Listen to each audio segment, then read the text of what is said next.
Queria que você abrisse sua Bíblia no livro de Filipenses, no capítulo 3. Você que trouxe Bíblia, pode abrir a sua Bíblia.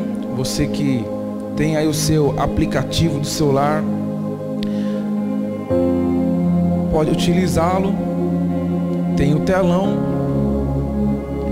Quem achou, diga amém. Filipenses, no capítulo 3. Deus é bom, Jesus. Tu és maravilhoso, Pai. No capítulo 3, lá no versículo 12,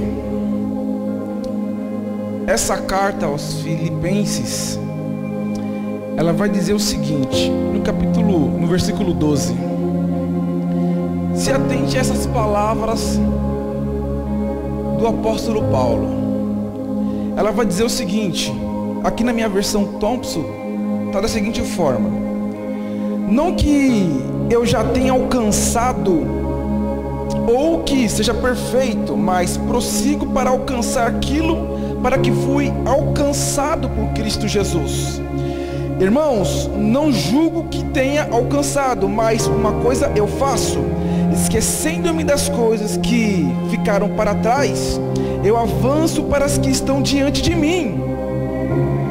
No 14 ele continua: prossigo para o alvo pelo prêmio da soberana vocação de Deus em Cristo Jesus. E você diga amém e aplauda o Senhor. Toma o seu assento em nome de Jesus.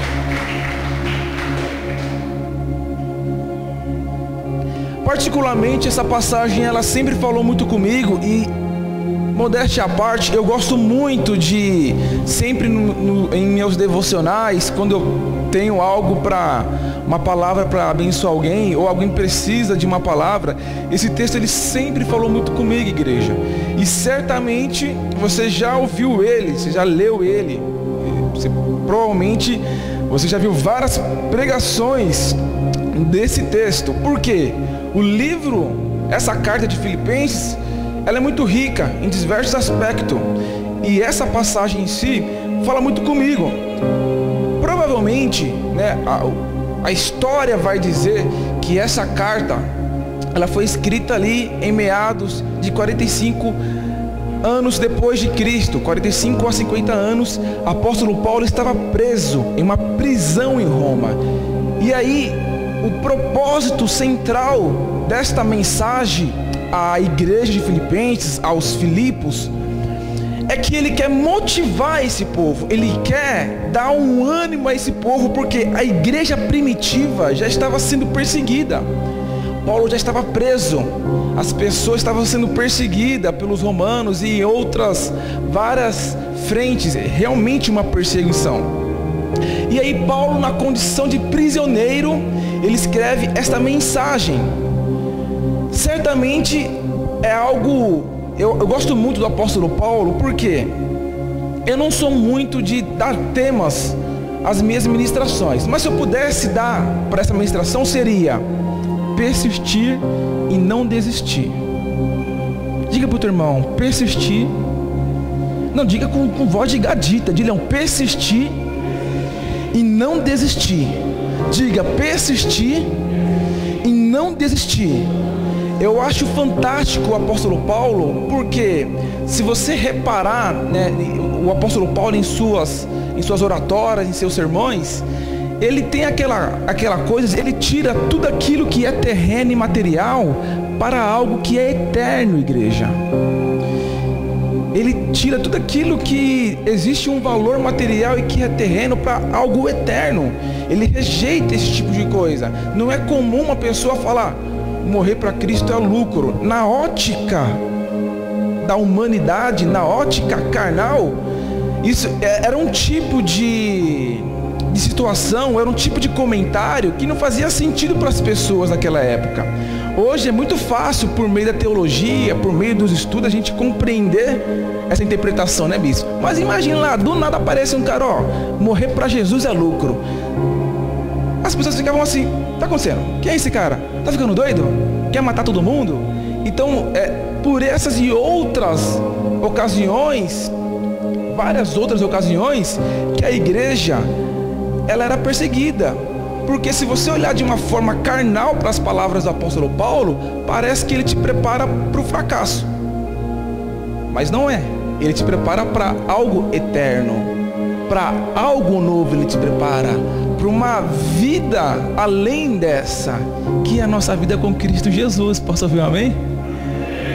E é fantástico quando a gente pega para estudar a vida desse apóstolo. E tem um filme muito bacana, esqueci o nome do filme, como que é o nome, bispo? Apóstolo Paulo, isso, servo de Cristo, né? Tem disponível. Então, basicamente, o apóstolo Paulo, ele nos prepara, ele nos ajuda a compreender e nos prepara para o dia mau. Para o dia mau. Por quê? Porque o dia mau, diaconisa Juliana, é uma certeza. Você está entendendo isso? O dia mau é uma promessa. O dia mau é um fato. Só que ninguém te prepara para o dia mau. Ninguém te prepara. O mundo, ele coloca na nossa cabeça, ele sempre nos motiva para o sucesso, né? Cara, você vai conseguir, e vamos, e você vai estar lá em cima, você vai se formar, você vai conquistar a sua casa, você vai empreender, você vai ser um empresário de sucesso. Mas ninguém nos prepara para o fracasso. Ninguém aqui fica lamentando o dia bom. Alguém aqui fica lamentando o dia bom? Ninguém chega aqui no bispo, faz uma oração para mim, porque amanhã eu tenho uma entrevista de emprego. Não. Ô bispo, ô pastor, faz uma oração para mim, porque amanhã eu vou para Disney. Eu não estou tão preparado para isso, é muita emoção. Ninguém se fica lamentando para os dias que são bons. Mas o dia mau, ele é uma evidência, ele é uma promessa. E para tudo isso, existe um propósito nos planos de Deus para a nossa vida. Para todo acontecimento, é Deus dizendo algo para você. Então, queridos, tem pessoas que de fato passam tempos ruins, tempos sombrios, dias maus. E a ideia aqui nessa noite é que você entenda que é nesses dias que você precisa persistir e não desistir. Persistir e não desistir. Dentro do contexto de não desistir, de persistir, de continuar, de perseverar, enfim, dentro desse contexto existem várias outras formas e instrumentos bíblicos que nos faz permanecer na fé. Então eu não consigo falar de não desistir, de persistir, sem falar de santidade, por exemplo. A santidade é um fator, manter uma vida em santidade é um critério, é um fator importante para a sua saúde espiritual.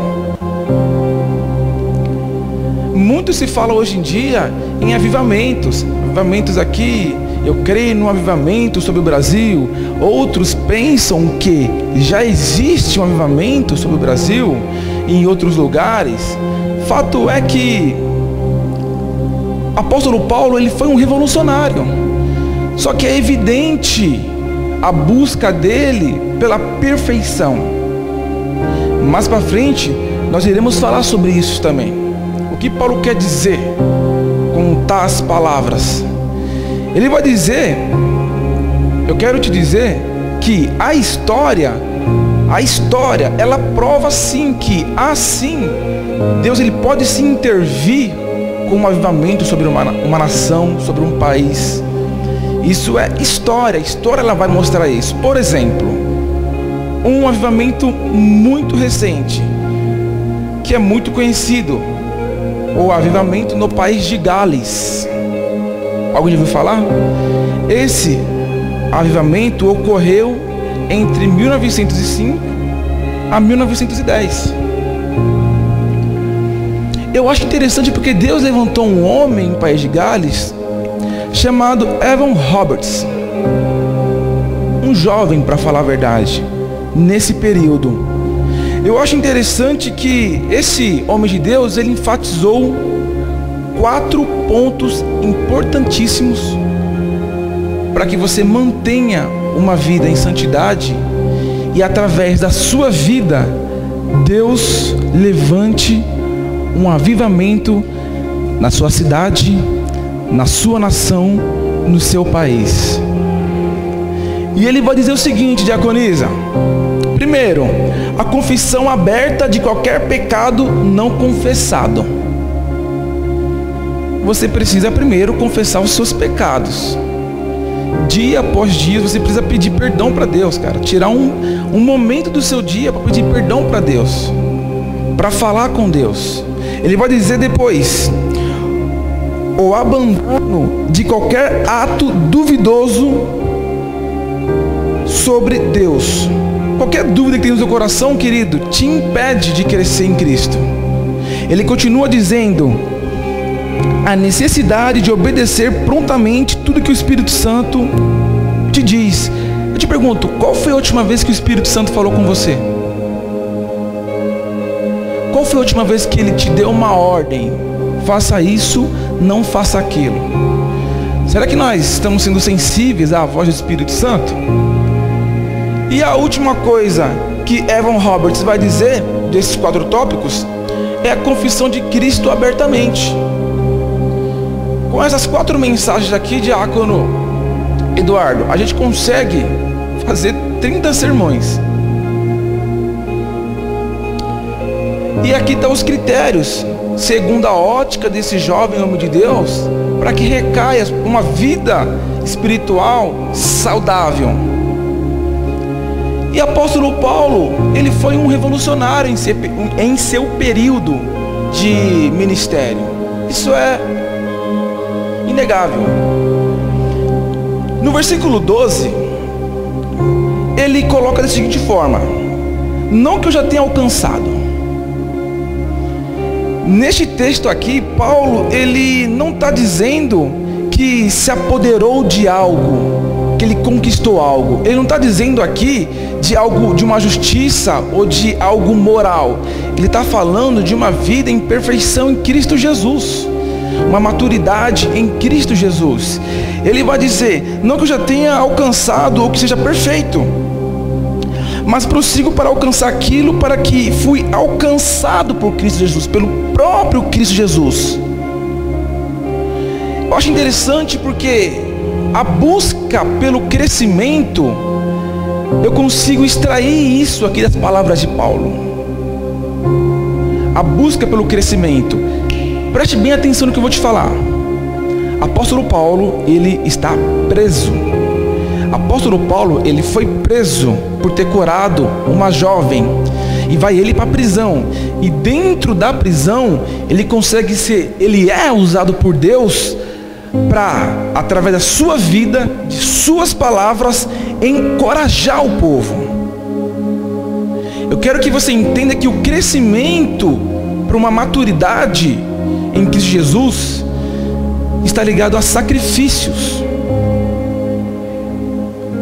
E quando nós olhamos para o contexto histórico de Roma, por exemplo, as cadeias de Roma não eram as cadeias aqui federais do Brasil, estaduais, irmãos. Cafezinho de manhã, cafezinho de noite, almoço. Os prisioneiros no Brasil, por exemplo, têm uma vida melhor do que muitas pessoas que hoje passam necessidade e fome. E a Constituição no Brasil permite isso. As cadeias naquela época eram um lixo, esgoto, rato, não alimentavam os prisioneiros. E eu estou te falando isso para você entender que não é uma prisão comum. E o cara está sendo usado por Deus para ajudar as pessoas. E isso é ou não é um sacrifício? É ou não é um sacrifício? Requer um sacrifício. A busca por crescimento, ela requer um sacrifício dentro do propósito de Deus. Por que eu tenho que citar a diaconisa dentro de um propósito de Deus? Porque o pior fracasso de um homem é ele fazer sucesso naquilo que Deus não aprova. Você até tem talento, cara. Minha irmã, você tem um talento lindo. Mas se isso não for os planos de Deus, não adianta você querer crescer, desejar, almejar fora do propósito de Deus. E isso é importante, porque apesar de tudo, o crescimento ele é intencional. Repita comigo: o crescimento ele é intencional. Você deseja crescer. Diaconisa Nath, você tem a vontade de crescer. Você vai atrás do seu crescimento. Ninguém acorda no dia seguinte mais inteligente. Ninguém levanta, cai da cama: nossa, aprendi a fórmula de Bhaskara. Não. O crescimento, você busca ele. E aí, qual que é a grande questão de quando nós falamos de buscar o crescimento e de conquistá-lo? Quando nós olhamos para a vida de uma outra pessoa. Hoje é muito fácil muitos olharem para a vida do bispo. Poxa, olha o bispo da igreja. Nossa, que igreja bonita e tal. Nossa, quantas pessoas num culto de quarta-feira. Que bênção. Mas somente Deus e Ele sabe as noites de choro que Ele já passou, cara. Hoje é muito fácil olhar para a vida do pastor Diego e pegar a vida da diaconisa Nath, um casal abençoado, e diga amém por isso, e falar: nossa, mas que casal modelo, parece coisa de novela e de filme, como eles se combinam, nossa, que lindo. A diaconisa está grávida, família. A diaconisa, ela é formada em gestão financeira, né, diaconisa? O pastor Diego é psicólogo. É muito fácil hoje olhar para a vida de um profissional e falar: eu acho que foi sorte também. É muito fácil pegar hoje a vida de qualquer uma pessoa. Estou falando aqui em termos de profissional, mas existem várias outras áreas. Você que tem a sua empresa lá, ô diaconisa Elis, é muito fácil hoje olhar para a sua vida e falar: mas também, mas assim até eu. Essas frases invejosas, sabe, meu irmão? Eu tenho um ranço dessas frases.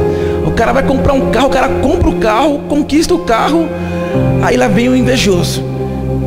2.0 deve beber pra caramba, hein? Meu Deus. Sabe aquelas frasinhas que você sai pra lá, demônio? Vontade de falar, não dá vontade de falar? Meu irmão, o crescimento ele requer sacrifício, busca da sua parte para aquilo que você deseja em Cristo Jesus. É para isso, meu irmão. Eu comecei a fazer faculdade de Direito e eu gosto do tema, irmão. Eu tive uma experiência, no mínimo, engraçada.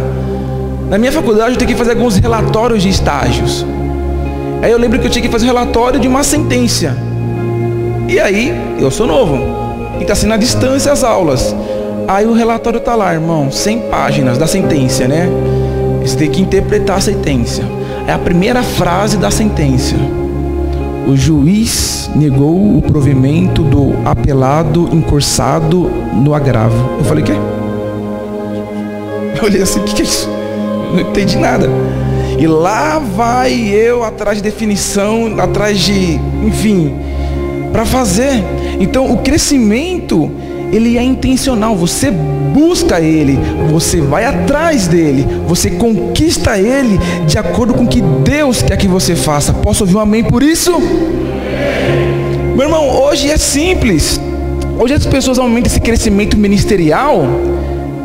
E se você pode até conseguir o teu crescimento ministerial na força do teu braço, no teu talento. Você pode ser talentoso para querer ser um cantor, uma cantora, um músico, um pregador, né? Um grande líder. Você pode ter talento, mas se você não tiver santidade, você cai, você regride, você chega no topo, mas não permanece lá. Porque no talento você alcança o topo da sua vida, mas somente o caráter te mantém lá em cima. A sua saúde espiritual bem resolvida. Isso não quer dizer que você será um perfeito. O apóstolo Paulo, é óbvio que ele não é perfeito, isso textualmente na Bíblia. Mas ele estava lá, todos os dias, se arrependendo e não desistindo e persistindo. Hoje é simples você olhar e querer ser um grande ministro. Eu já falei sobre ministros aqui nessa igreja, em outras pregações. A palavra ministro, ela é um termo grego chamado hupuretes. Hupuretes. E quem eram esses hupuretes? Eram remadores. Remadores. Enquanto estava lá uma embarcação grande, irmão Everton, e quando estava lá uma embarcação grande com reis e sacerdotes em cima, os remadores, os ministros, estavam embaixo, remando, servindo, remando, servindo e servindo. Ou seja, lidar com o ministério e ser um ministro tem muito mais a ver com servir do que sair na foto. Do que servir e sair na foto. É muito mais sacrifício do que recompensa. Por exemplo, o que seria do apóstolo Paulo, como o bispo disse em algumas reuniões atrás, o que seria do apóstolo Paulo se não fosse o discipulado de Barnabé na vida dele? Você fala de Barnabé, ninguém conhece, irmão. Não é um cara que está em evidência. Não é um cara que você vê ali todo mundo sair pregando e falando. Você não vê uma pregação, hoje eu vou pregar sobre Barnabé. Eu vi uma pregação nesses anos todos de evangelho onde Barnabé é citado como evidência. Eu quero dizer para você, meu irmão, minha irmã, que você tem sim o querer de vencer e acreditar que você pode alcançar o desejo para a tua vida. Mas isso depende exclusivamente de você. Não depende aqui da vida do bispo, dos diáconos, dos presbíteros, para vir aqui sempre estar derramando. É uma atitude sua, de sair do teu lugar e ir para o teu objetivo. Isso só depende de você, cara. Só depende de você. De você buscar se sacrificar, de você buscar a santidade. Essa relação de a sua santidade te faz permanecer e não desistir. Ela é muito forte, isso. Muito forte. Por exemplo, Everton, fala para mim um sonho seu, um desejo seu. É um desejo, uma meta, um objetivo que você tem para sua vida. Comprar uma casa. Ele quer comprar uma? Ele quer comprar uma? Quem aqui vai orar para o Everton comprar a casa dele? E a Bar? Nossa, só viu um glória? Quem foi que deu glória aí? Pelo amor de Deus, vocês não amam a vida deles, né? Eu amo, gente. Quem aqui vai orar para que o Everton e a Bar compre a casa própria? Quem vai desejar isso? Diga amém. Dê um glória. Diga aleluia. Deixa eu perguntar, quem aqui pode dar a cada um R$1.000 para a gente comprar à vista a casa dele?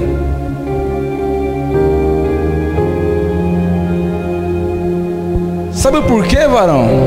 Porque esse é um objetivo, um sonho que interessa apenas você, cara. Apenas vocês dois. Eu acho interessante isso, porque a vida do apóstolo Paulo é uma inspiração. Hoje o pessoal fala que é fácil pregar apóstolo Paulo, né? Mas nós devemos extrair das coisas o que tem de bom e que você pode sim alcançar. Se você tem um desejo de você ser um ministro de louvor, uma ministra de adoração, um pregador, entenda, essas coisas não acontecem da noite para o dia. Hoje as pessoas pensam, bispo, que ministério é plano de carreira. Sabe plano de carreira? Eu vou começar agora como obreiro, daí porque vou progredir para o diaconato, depois eu vou para o presbitério, depois eu vou virar um pastor e vou tomar o lugar do bispo. E não é, porque você às vezes você vai ser um excelente diácono. É para isso que Deus te chamou. Quantos casos conhece aí, Brasil afora, mundo afora, de pessoas que avançaram para as coisas que Deus não tinha chamado ela e fracassou. Então, A santidade, ela mantém a sua persistência e faz com que você não desista. Eu quero que você olhe por mão do lado e diga isso para ele, em nome de Jesus. Diga assim: a santidade, diga mais forte, a santidade, ela faz com que você permaneça e não desista, em nome de Jesus. Amém, igreja? Aplauda o Senhor Jesus por isso.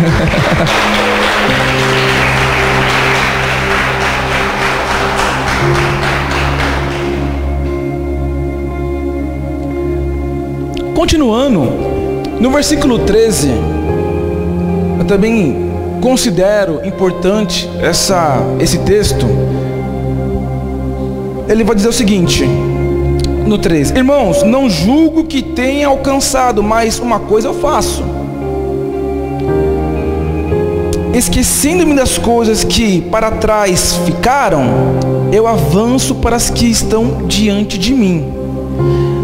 Mas o que de fato o apóstolo Paulo está dizendo dessas coisas que ficaram para trás?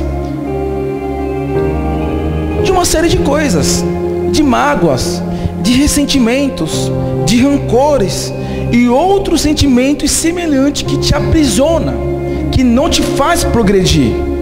Existem várias formas, por exemplo, vários tipos e formas e fatores que faz com que uma pessoa desista da fé.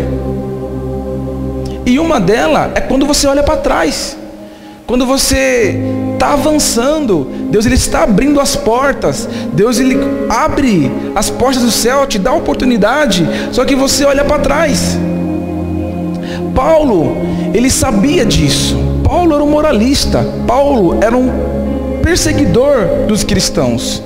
Ele sabia que ele fez muita coisa de errado, mas ele diz em alto bom som, ele escreve isso e eu consigo enxergar exclamação no texto: eu esqueço de tudo isso e prossigo para frente, somente para frente. E a pergunta que eu te faço é: o que tem feito você pensar em desistir? Responda para si mesmo no fundo da tua alma. O que tem feito você pensar em desistir? É relacionamento? É vida espiritual? É um sentimental? Será que é porque você é uma pessoa antissocial? Será que o que tem feito você pensar em desistir? Falou: cara, quer saber? Esse papo de ir para a igreja não é mais comigo. Eu não estou conseguindo. Quando você olha para trás, o que você tem enxergado de bom para a tua vida? Eu te garanto que praticamente nada. E se você está aqui, meu irmão, é porque certamente Deus ele tem um propósito para a tua vida, meu querido. Ele vai te honrar, Ele vai te levantar, Ele vai fazer você fazer grandes coisas no nome dEle, querido. Você precisa acreditar nisso de forma veemente e crer que Jesus é o único caminho e manter-se firme e constante. Porque a grande questão de caminhar com Cristo é você, meu irmão, persistir, caminhar e perseverar. Todos os dias se arrepender. Em qualquer da área que você tem um problema espiritual, cara, você não pode achar que você vai resolver isso sozinho. As pessoas, elas morrem na fé porque elas querem lutar sozinho essa luta. E eu entendo às vezes os líderes, os pastores, porque a gente não tem bola de cristal.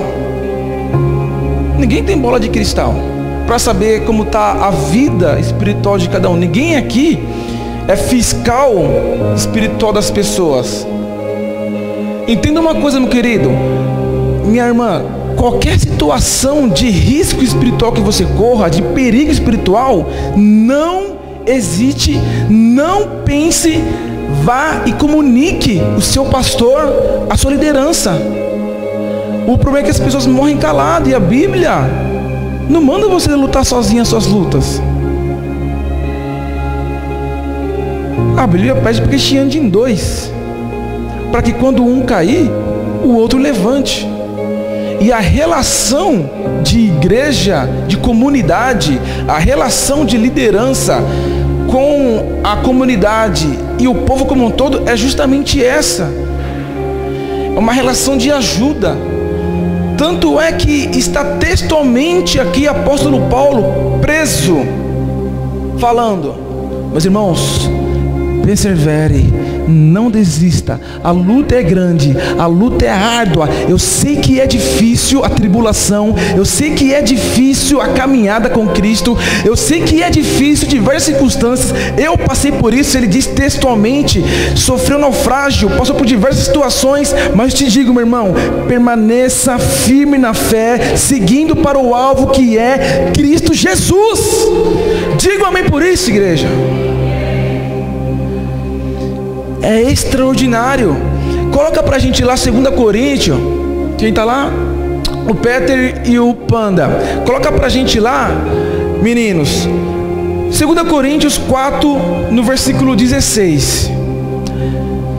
Textualmente as palavras do apóstolo Paulo. Ele vai dizer o seguinte: por isso não desanimamos, embora exteriormente sejamos desgastados, a desgastar-nos, interiormente estamos sendo renovados dia após dia. Próximo, pois o nosso sofrimento leves e momentâneos estão produzindo para nós uma glória eterna que pesa mais do que todos eles, meu irmão. Quem recebe isso, levanta a mão. Quero profetizar na tua vida, querido. Você pode estar por fora acabado, você pode estar por fora, meu irmão, destruído, mas o Espírito Santo nessa noite vai derramar o renovo sobre a tua vida, sobre a tua casa, sobre a tua parentela e o teu ministério, em nome de Jesus. Oh, aleluia. E para encerrar essa mensagem, no versículo 14, ele continua dizendo que prossigo para o alvo que é Cristo Jesus, que deve ser Jesus. A ideia que esse texto passa é que Paulo está focado em atingir uma meta. Esse versículo ele diz: prossigo para o alvo pelo prêmio de soberania e vocação de Deus em Cristo Jesus. Paulo ele está aqui falando diretamente de 1 Coríntios 9:24, que ele vai dizer: vocês não sabem que dentre de todos os que correm no estádio, apenas um ganha o prêmio? Corram de tal modo que alcance esse prêmio.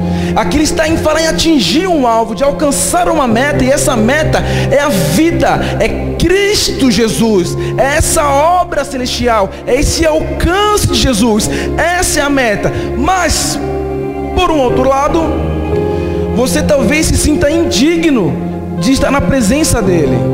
Às vezes o pecado nos consome e você se sente: cara, não era para eu estar aqui, não era para eu fazer o que eu estou fazendo, não era para eu ter ministério. Você se sente indigno, você fala: cara, eu não mereço esse amor de Deus. E eu te digo, você merece sim, você merece esse amor de Deus, você pode alcançar, e Ele está aqui para te dar isso.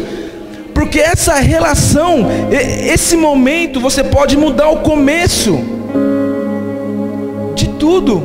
Você pode alcançar novamente. Você pode conquistar novamente aqueles sonhos perdidos, meu irmão. Aquilo que Deus colocou para a tua vida. Porque o que nos faz, além de persistir e não desistir, é entendermos que precisamos nos arrepender todos os dias. Todos os dias, como eu falei aqui. Esse dia eu falei com o irmão da minha loja, e aí eu falei para ele estar jejuando, né? Estamos em jejum na minha igreja e tal. E é todo dia o jejum, né, irmãos? Quem está no jejum, diga amém. E ele falou: mas todo dia? Vai, todo dia. Todo dia é um renovo, meu irmão. Todo dia é um arrependimento novo, é um perdão novo. Eu não sei qual que é a circunstância que você entrou aqui nessa noite, meu querido, mas o Espírito Santo, ele está aqui para te perdoar e dizer: tamo junto, meu filho, tamo junto, minha filha. Entenda uma coisa, meu irmão, Apocalipse 2 vai dizer que você precisa voltar de onde você caiu, de onde você se perdeu. Você tem que voltar lá e falar: perdão, Jesus. Eu sou um cara que todos os dias eu peço perdão para Deus. Quando nós vamos orar aqui no louvor, as minhas primeiras palavras: Senhor, me perdoe, nos perdoe, perdoe meu pecado, perdoa os meus vícios, aqueles vícios ocultos que só o Senhor conhece. Perdoa as minhas fraquezas que às vezes eu posso controlar e eu não controlo porque a carne fala mais alto. Eu te peço perdão, Senhor, porque eu quero te entregar um louvor santo, eu quero te entregar um louvor sincero, eu quero te entregar um louvor genuíno. Derrama a tua graça sobre nós, Senhor Jesus. Arrependimento não é você ficar triste não, meu irmão. Arrependimento não é você ficar magoado. Ai, nossa, eu magoei Jesus. Arrependimento é você abrir o teu coração e falar: Pai, eis-me aqui, prostrado aos teus pés, pedindo perdão pela pessoa que eu sou e querendo ser alguém melhor, meu irmão. É esse o arrependimento que move o coração de Deus. É esse o arrependimento, é esse o clamor que fala em Salmos, que Deus inclina os teus ouvidos para ouvir este clamor. É esse arrependimento que te faz dar um renovo, que te faz dar um fôlego novo. E é esse arrependimento que Deus espera de cada um de nós nessa noite. Amém? Se coloca sobre os teus pés. Se você realmente quer esse perdão de Jesus, se você realmente quer persistir e perseverar e não desistir, é entender que você é dependente dele, você precisa dele. E quando você achar que você pode na força do teu braço, você vai capengar, você vai devagar, você não vai alcançar. Mas entenda, meu irmão, como diz em Romanos 8, mas essas coisas somos mais que vencedores por meio daquele que nos amou, pois estou convencido de que nem a morte, nem a vida, nem os anjos e demônio, nem o presente, nem o futuro, nem quaisquer poderes, nem a altura, nem profundidade, nem qualquer outra coisa na criação será capaz de nos separar do amor de Deus que está em Cristo Jesus, o nosso Senhor.